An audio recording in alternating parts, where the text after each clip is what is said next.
Motorhead Garage, presented by DragonFireTools.com. Brought to you by Shock Therapy, Ride Your Way. Shade Wagon, throw some shade. And by DragonFireTools.com, industrial workbenches with integrated tool storage. We are Motorhead Garage, presented by DragonFireTools.com, and we're joined now by one of our favorite guests, Guy Olson from Performance Fuel Specialists. Now, Guy, this time you're here to talk about diesel. And I've always been taught that you need to treat your diesel fuel in the wintertime because of all the gelling and the icing, but you're here to tell us how to weatherproof our diesel.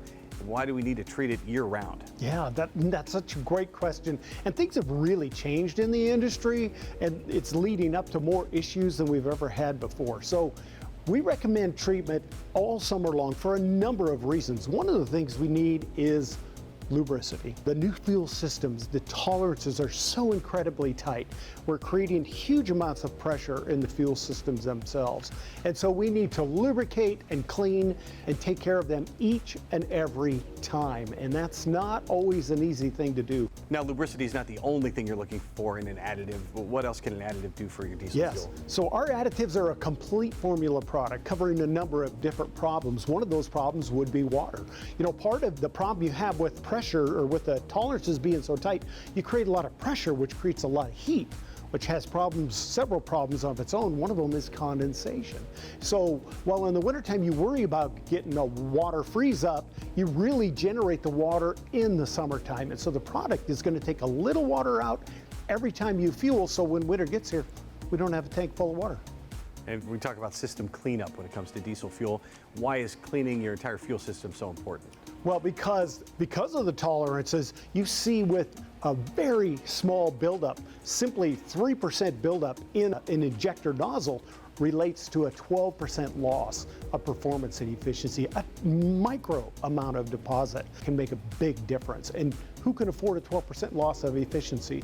Not to mention all the problems that brings with fuel in your engine oil, fuel dilution, and soot level. Let's talk about soot. It's not just coming out of the exhaust system. No. It's causing a lot more problems within the engine. What are those? More than people even realize. So soot is just a grit. It's just a little tiny piece of sandpaper. And you're pumping that through your engine. Of course, it's grinding on your bearings and everything else in your lower end. But the turbo is a huge problem. The turbos run at about 150,000 RPMs. The tolerances are so incredibly tight, very, very small. And now we introduce a little bit of grit inside that bearing or fuel, unburned fuel itself. It is so important to keep that engine running at peak. That'll keep that turbo running, keep it clean, nice, fresh oil, because it doesn't matter how good your oil is. If it's full of soot or diesel fuel, you're sandblasting it. You're sandblasting it. It's no good. And so you got to do that each and every time you fuel as well. Now, what about the exhaust system?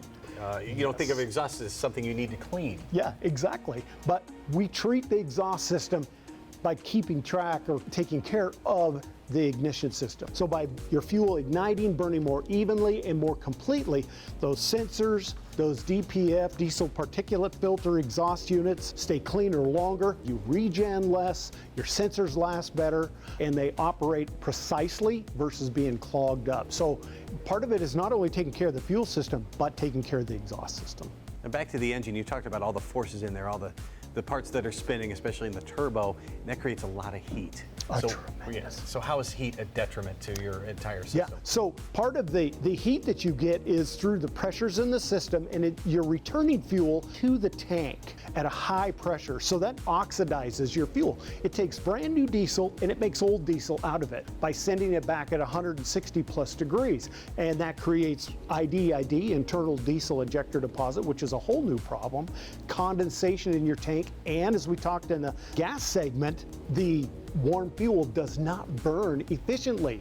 Something that you've talked to me about off camera, I didn't even know existed. Microbial contamination. Yes. How big of a problem is that? Yeah, microbial contamination has continued to explode. Part of it is because of ultra-low sulfur fuel. Part of it is because of the heat we're generating with the new high-pressure engines, which creates water, which is oxygen for these bugs. These bugs love warm fuel, and they love water. And they actually grow in your gas and your diesel, but primarily your diesel. So one of the things we've done, because we work with a lot of fleets, is come up with a microbial self-test kit. You can easily take a sample out of your fuel filter itself, put it in the vial, set that on the side. We've got a paper with the different problems you have and the degree you have them. You find out, you give us a call, and we will walk you through the steps and the product that you need to take care of that particular problem. Your fuel system makes up 2/3 of the cost of an engine like this, so you want to maintain it, you want to make sure it stays clean. You can do that with PFS. You can learn a lot from Guy on the videos that he's done. You can also subscribe to his newsletter.